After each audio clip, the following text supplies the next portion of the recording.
President Trump has with this is that, his confidential information, the things he's talked about with his lawyer, are sort of on blast now for the FBI to see. But it was what he said about the raid itself that I think is problematic, because and this happens with every president. Every president is going to have a loyal base that is basically going to worship anything that he says. But when you say things like this is an attack on who we are as Americans, that they stole information, that that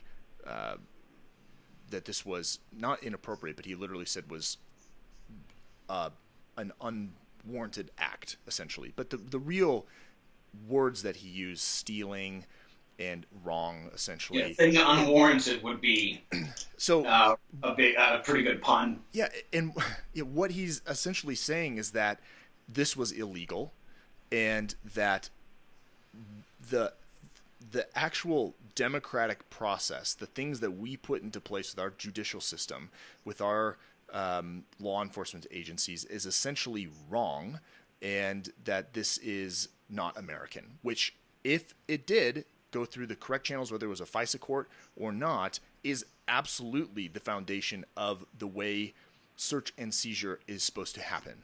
And what I'm afraid of is that this continues to compound the narrative of the deep state conspiracy.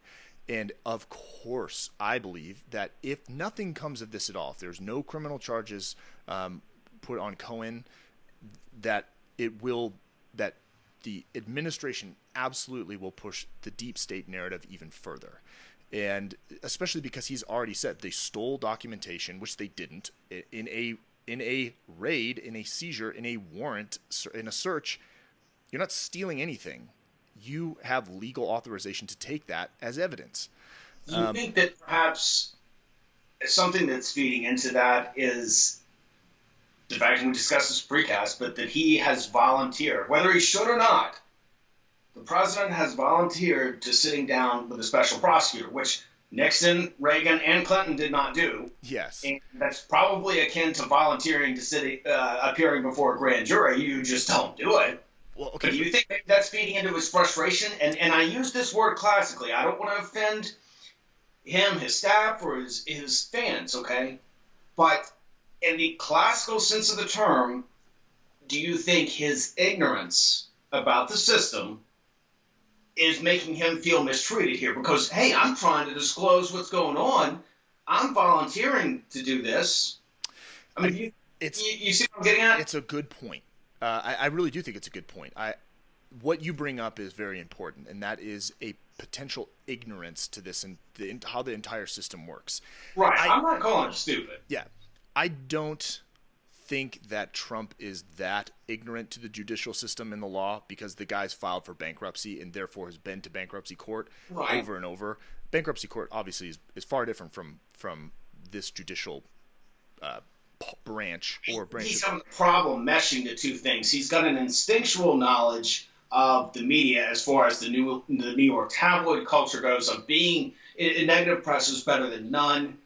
But then he's also, it's almost and again, this is unfortunate, but I mean this in the classical sense as well. It's almost like a childlike faith that he has in the system that I don't know, the way it came off to me was almost that the guy was brokenhearted about it. Now, maybe that's... Okay, so I think that someone would need to explain this to the president then. It's like, I know that you want to sit down with Mueller. Now, maybe he does, but there's enough people around him. Like, obviously, the president has to deal with briefings, classified briefings, national security, economic. And so to manage this this is something that one person could spend an entire day doing themselves. So he's got enough people around him, enough counsel, enough of his aides that are sort of handling this. So as much as the president could probably say, I'll sit down with him, but it is just a very topical, superficial statement. And remember he had a lawyer that basically threatened to leave the administration over this. So there's got to be some teeth to it. But I get your point by him being frustrated that he is willing to sit down with the prosecutor, special prosecutor. I'm not saying I agree with it. No, I know, and I completely get that. I think there could be that frustration. However, I think if you doesn't make what he said right. This is an attack on the country. This actually, in a way, not two things here, but there's a caveat to this. In one way, yes, it is the truest expression of our democratic republic. Yes.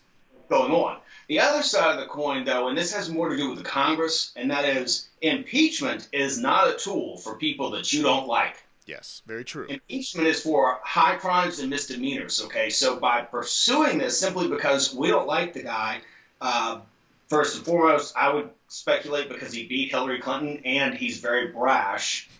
Yes. Okay? So you put those two things together. He's arrogant, and he defeated the anointed one. Yes. He was supposed to break that ceiling. Well, she didn't. So that's not a reason, though, to invoke the powers, the prosecutorial powers that come with impeachment and removal from office, because wouldn't that cheapen the whole process? It would. And now here's another thing. I think this is a cultural situation that we have here, that we sort of project what we want on the situation, and I really truly believe that we look at the special prosecutor. It doesn't matter if let's say it's a Republican special prosecutor and a Democratic president. People are always going to come to the defense of the person that they align with, and they're going to say that this is obviously a political move. And I mean, that's what you're going to say. I didn't say that. No, I know you didn't say that. I'm just saying this is a cultural, enigma, if what it is in the United States today. Where it kind of alludes to that letter we got that we're going to address next time of why is America so polarized like that? Yeah, we do. We have a listener Q&A for our next podcast, and I'm really looking forward to it. But she addresses that point, and it was a very good point. Why is America so damn polarized? And and why is it that you can, if someone says I'm conservative, or rather, let's just say I don't believe in... They say if they're a Republican, then they've got to be for the tax cuts. If they're a Democrat, they've got to be against them. Yeah. So what I look at here with this investigation with Rosenstein and the Attorney General, or excuse me, the U.S. Attorney in Southern District of New York, is whether they vote Democratic or Republican, when you're entrenched in the judicial system, there is the blind lady of justice, right? You have to, I think you're in that world so much that you become impartial. You're unbiased. You have to be. If there's evidence, you follow that road. Now, I'm not saying there's not bad players. There's certainly bad players. And President Trump has had no problem on his own poisoning the well. Yes. And part of that is by design. And I would say this if he was sitting in the room. Sir, with all due respect, you can't look me in the face and say that you haven't tried to offend X, Y, and Z. You wanted to get a rise out of him. You were deliberately being a troll. So yes, 4% of the D.C. metro area voted for President Trump. So do you think he's going to get a fair grand jury trial? No, but whose fault is that? Yeah, it's certainly not. It's not the population's fault. I mean, when you troll somebody, believe it or not, most people aren't going to like you. I mean, a certain amount of the population disliked George W. Bush because he was president and a Republican. But my God, now he's friends with Michelle Obama. I mean, he's kind of like an elder statesman of sorts. They didn't hate Bush like they do this guy. This is different. This redefines the word hate. He is less popular in polls in places like the Ivy League and UC Berkeley, California, and the Northeast than Richard Nixon today. Yeah. It's like an adjustment for inflation kind of thing. It's again, negative interest rates. Yeah. So let's just transition away briefly, because again, I think the further we go with this, the more we start speculating as to what it is. I guess in conclusion, I sort of believe we know what it is. I when I said on Reddit, I said that I think this is a nothing burger.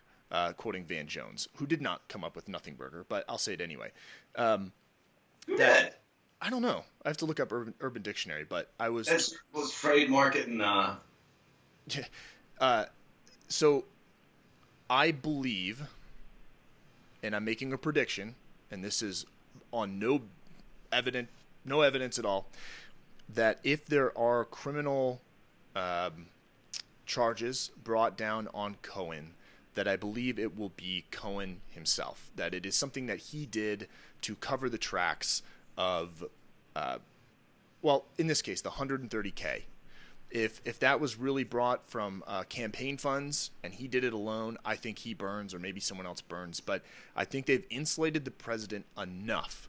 I don't think that he's going to refer charges to the House. Well, he can't. He's not going to refer charges to the Justice Department to refer to the House. Yes. Who knows? Unless there's something in there that is just damning. But my guess is that this will just be another individual who will burn. And do you think Donald Trump cares if the world knows about the Stormy Daniels affair, or if she speaks?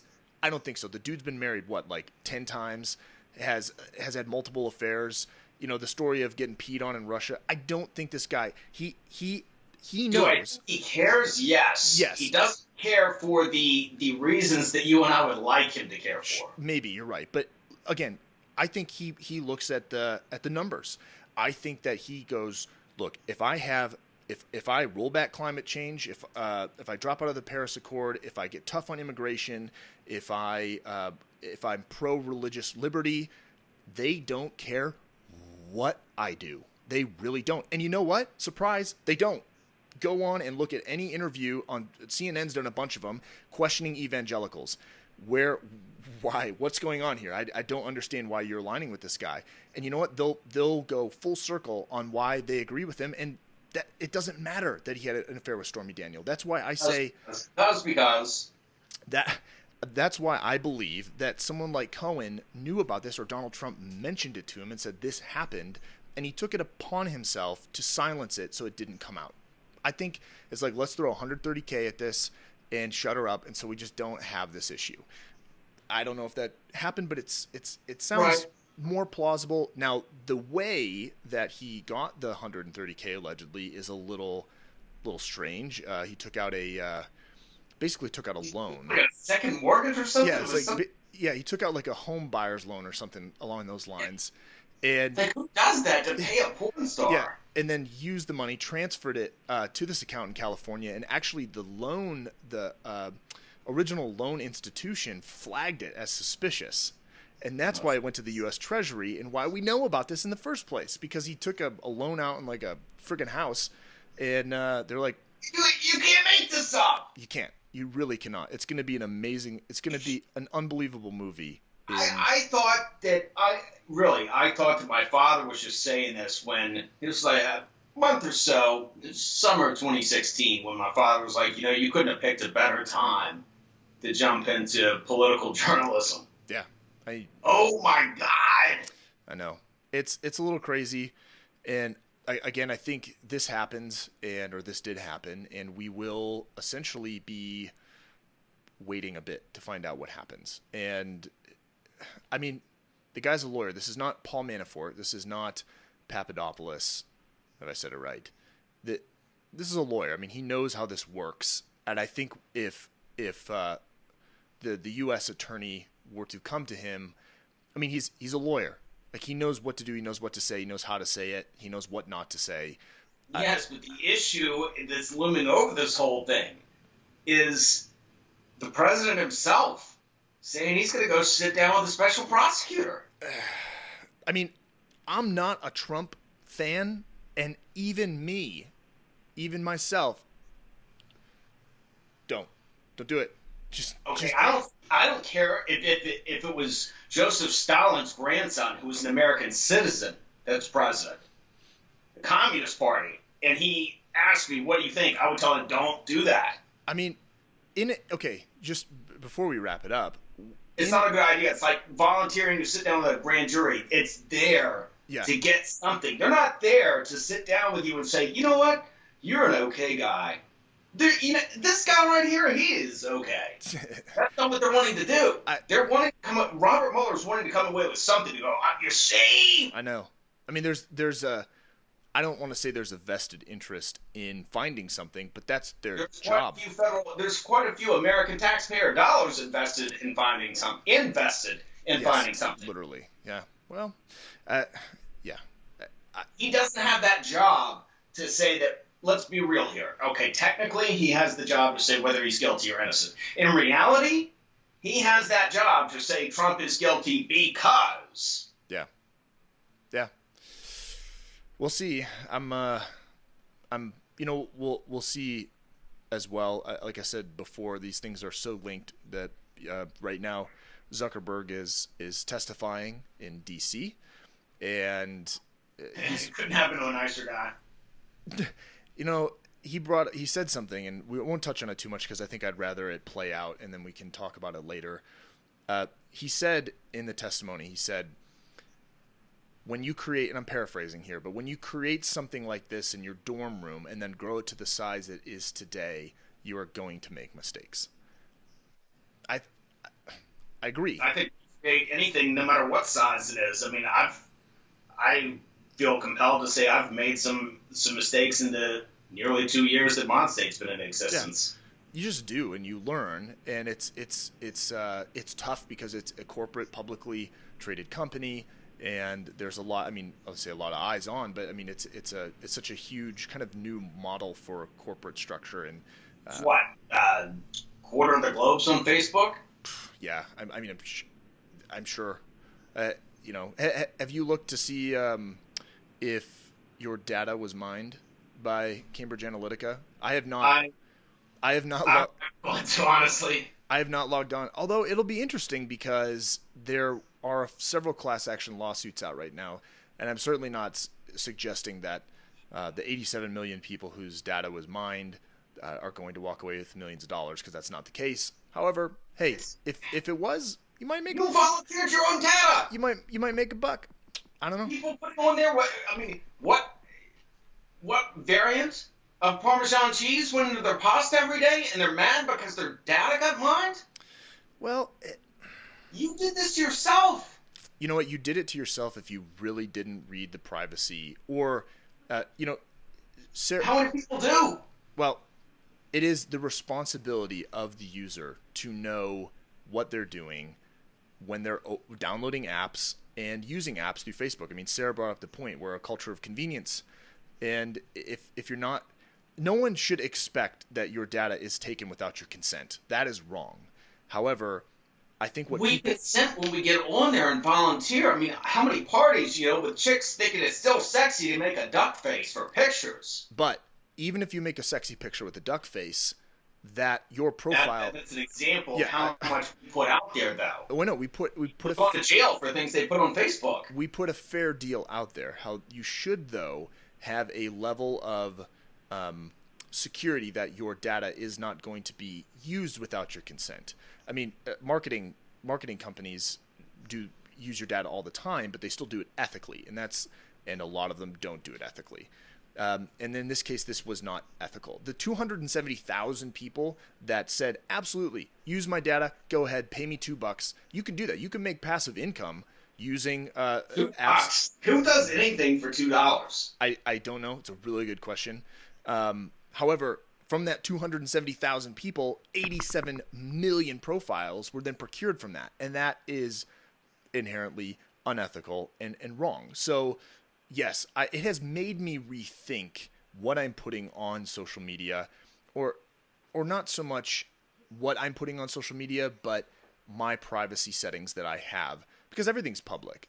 And again, what we're talking about, the mining of data, is very different from hacking. So Equifax and stealing social security numbers and birth dates and credit card, that is different from unethically obtaining profiles to use for marketing. They're two different things. They seem similar, but I think a lot of people get them confused, but they are different.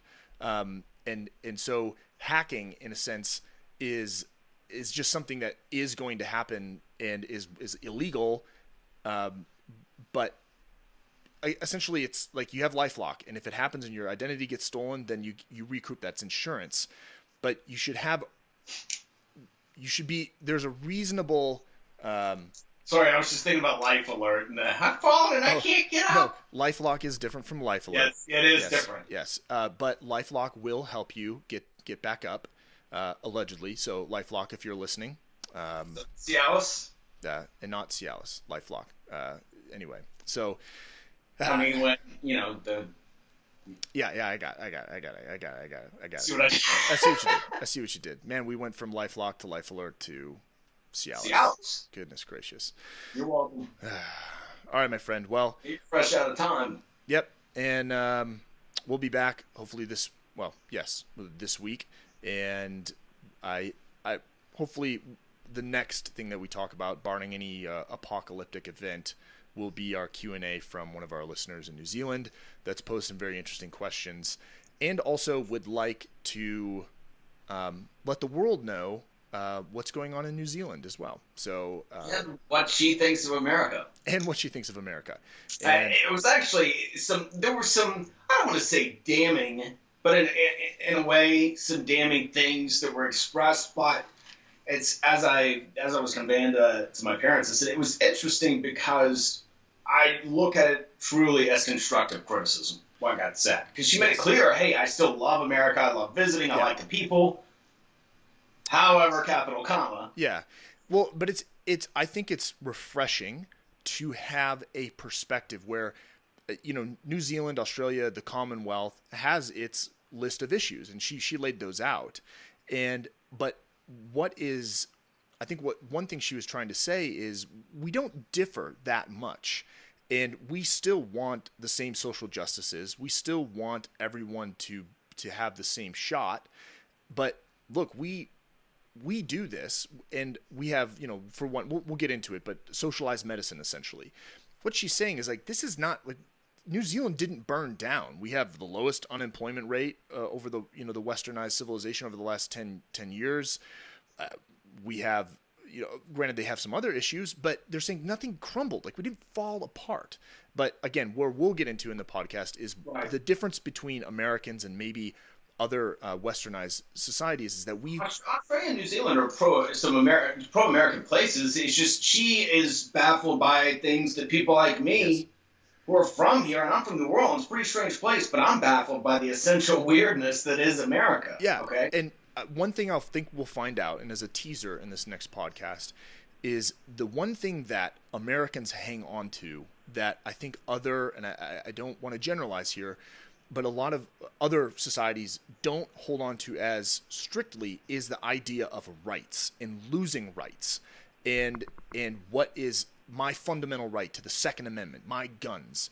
And it isn't that you just want to stockpile weapons. It's that it's a right. And that's different from some other countries. It's the idea that I don't want an intrusion of government. It isn't that screw the poor person. I don't want them to have benefits. It's John Locke's not here to talk about this. Exactly. So anyway, I won't go any further because otherwise we'll wind up doing this in entire. No, yeah, and you got to go to your 10th work meeting in 11 days. Man, we once a quarter, and we sort of lump them up. So got to go do this. Seriously, like hey, y'all are overtime. Hey, I'm not complaining, so no. It's good for me. So anyway, my friend, until next time. Wow. See you.